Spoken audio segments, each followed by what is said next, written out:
S P അരുളലാണ്. Wayanad ദുരന്തത്തിന് ഇന്ന് 2 ആണ്ടായി. രാവിലെ സ്വന്തക്കാരെ നഷ്ടപ്പെട്ടവർ അവരെ എല്ലാം കൂടി ഈ പുത്തുമലയ്ക്ക് സമീപം അവർക്ക് വേണ്ടി ഉണ്ടാക്കിയിരിക്കുന്ന ആ പ്രത്യേക ശ്മശാനമായിട്ടുള്ള സമാനമായിട്ടുള്ള ഇടത്ത് ഇന്നിപ്പോൾ കണ്ണീരോടുകൂടി ആ മനുഷ്യർ വരുന്ന കാഴ്ചകൾ മാധ്യമങ്ങളിൽ കാണാനിടയായി. നെഞ്ചു പൊട്ടിപ്പോകുന്നുണ്ട്. നമുക്ക് എന്തൊക്കെ അവർക്ക് കൊടുത്താലും ഒരിക്കലും അവർക്ക് നഷ്ടപ്പെട്ടു പോയതിന് പരിഹാരമാകില്ല എന്ന് എല്ലാവർക്കും അറിയാം. കാര്യം നമ്മുടെ വേണ്ടപ്പെട്ടവർ, നമ്മുടെ ഉറ്റവർ, ഉടയവർ എന്നൊക്കെ പറയുന്നത് നമ്മൾക്ക് ഉള്ളതിനേക്കാൾ അല്ലെങ്കിൽ നമുക്കിപ്പോൾ അവശേഷിക്കുന്നതിനേക്കാൾ എന്തിനേക്കാളും വിലമതിക്കുന്നതാണെന്നുള്ള യാഥാർത്ഥ്യം തിരിച്ചറിയുന്ന ചില ദൃശ്യങ്ങൾ, ആ മനുഷ്യരുടെ നെഞ്ചുപൊട്ടിയുള്ള കരച്ചിലൊക്കെ കാണുമ്പോൾ നമുക്ക് തന്നെ സങ്കടം വന്നു പോകുന്നുണ്ട്. ചില ദൃശ്യങ്ങളും ചില പ്രതികരണങ്ങളും ഒന്ന് കണ്ടേ. പുത്തുമലയിൽ ഹൃദയഭൂമിയിൽ ഇവിടെ തങ്ങളുടെ പ്രിയപ്പെട്ടവരേക്ക് നോക്കൂ, അവിടെ ഹൃദയഭൂമിയിലേക്ക് എത്തിച്ചേരുന്ന ബന്ധുക്കളാണ്. ആ ഹൃദയഭൂമിയിൽ തങ്ങളുടെ പ്രിയപ്പെട്ടവരുണ്ട്. അവരുടെ പ്രിയപ്പെട്ടവർക്ക് വേണ്ടി കയ്യിൽ പൂക്കളുണ്ട്. മറ്റു ചിലർക്ക് അവരുടെ പ്രിയപ്പെട്ട ആളുകൾ ഉപയോഗിച്ചിരുന്ന സാധനങ്ങളുണ്ട്. വളരെ വൈകാരികമായ ഒരു നിമിഷമാണ്. ഹൃദയഭൂമിയിലേക്ക് എത്തുന്നവർ 2 വർഷം മുമ്പ് എല്ലാവരും കൂടപ്പിറപ്പുകളായി ഒരുമിച്ച് ഒരു കൂരയ്ക്ക് കീഴെ കഴിഞ്ഞവരാണ്. ഇപ്പോൾ അവിടേക്ക് എത്തുന്നത് സർവ്വമത പ്രാർത്ഥനയ്ക്കുമൊക്കെയായിട്ടാണ് ആളുകൾ എത്തുക. അവിടെ എല്ലാം നഷ്ടപ്പെട്ടു പോയ മനുഷ്യരുണ്ട്, തങ്ങളുടെ പ്രിയപ്പെട്ടവരുണ്ട്. അവരുടെ കല്ലറയിൽ പൂക്കൾ വെച്ച് കണ്ണീരശ്രുക്കളുമായി ഒരിക്കൽ കൂടി അവരെ ഓർമ്മിച്ച് മടങ്ങും. ഇത് 2ാം ആണ്ടാണ് വലിയ വേർപാടിന്.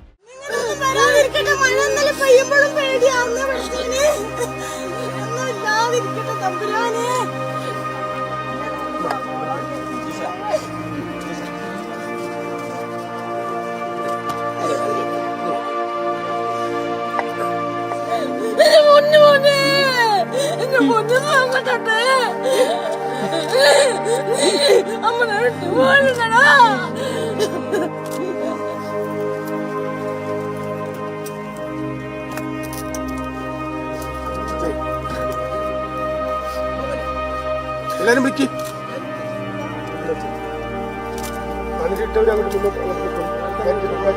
അങ്ങനെ തന്നെ പോയിക്കോളൂ.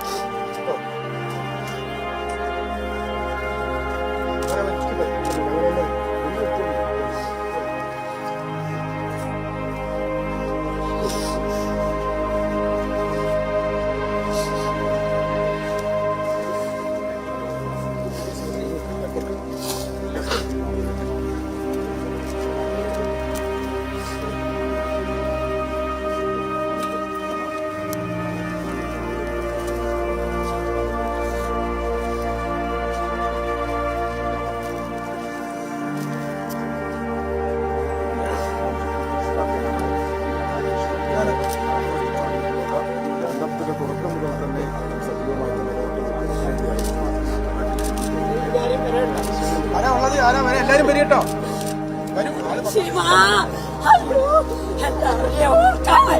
വരി എന്നിട്ട് അവരെ വിട്ടു കൊടുക്കി. അവരൊക്കെ മാറ്റി സൈഡ് മാറ്റി.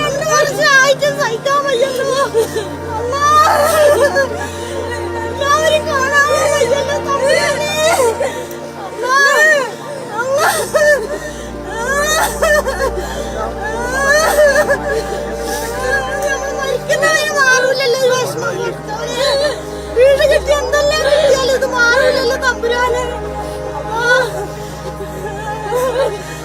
അടുത്തുള്ളവരെ കുറിച്ച് ഓർക്കുമ്പോ നമുക്ക് എന്ത് ഓർമ്മ, നമുക്ക് വേറെ ഒന്നും ഓർമ്മയില്ല. മനസ്സിൽ ഇതേ ഉള്ളു പഠിച്ചവനെ. നിങ്ങളൊന്നും വരാതിരിക്കട്ടെ. മഴ ഇന്നലെ പെയ്യുമ്പോഴും പേടിയാന്ന് പഠിച്ചവനെ. ഒന്നും ഇല്ലാതിരിക്കട്ടെ തമ്പുരാനെ. അല്ലാ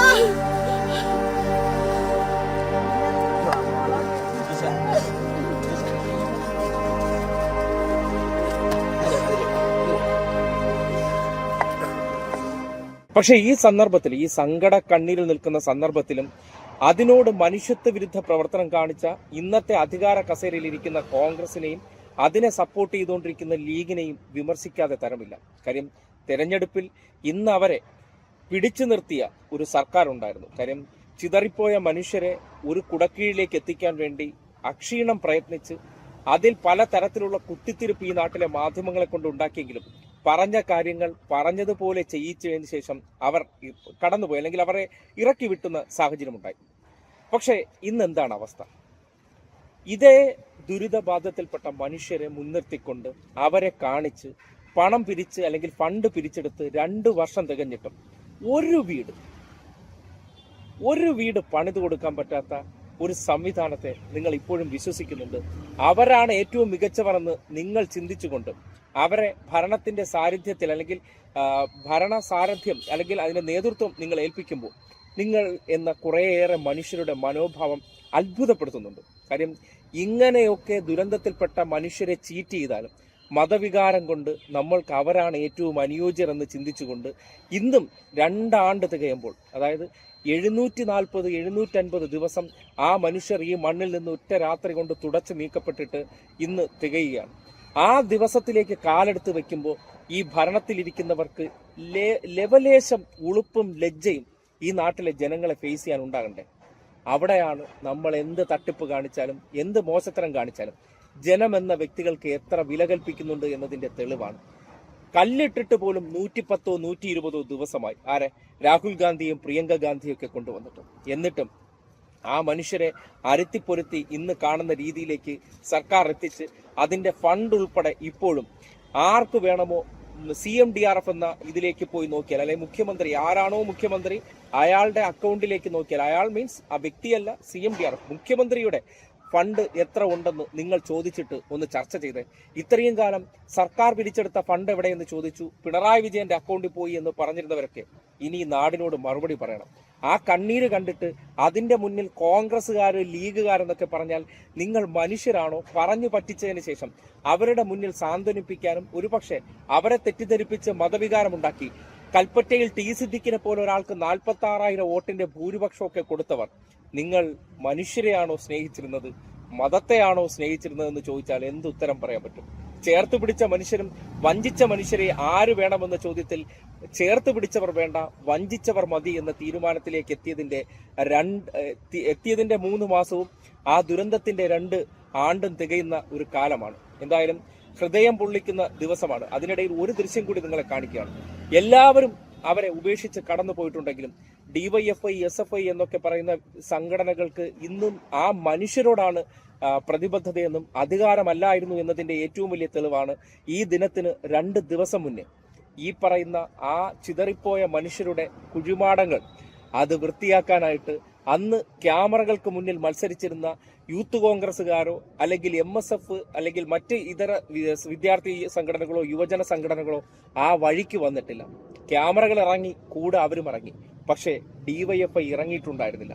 അവർ അവിടെ ചെന്നു, പുത്തുമലയിൽ ചെന്ന് ചെയ്ത ആ പ്രവർത്തനത്തിന്റെ ദൃശ്യം കൂടി കണ്ടുകിട്ട് എത്രത്തോളം മനോഹരമായിരുന്ന മാനുഷിക സേവനം അല്ലെങ്കിൽ മാനുഷിക സേവനമാണ് ആ സംഘടന നടത്തിയിരുന്നു എന്നതിന് നിങ്ങൾക്ക് ഒരു തിരിച്ചറിവിന് കൂടി ആ ദൃശ്യം കാട്ടിത്തരികയാണ്. ഇനിയെങ്കിലും ഈ ഒരു സന്ദർഭത്തിൽ നിങ്ങൾക്ക് പറ്റിപ്പോയൊരു പിഴവിനെ കുറിച്ച് ആലോചിക്കാനും പശ്ചാത്തപിക്കാനും തയ്യാറാകണമെന്നൊരു അഭ്യർത്ഥന കൂടി മുന്നോട്ട് വയ്ക്കാം.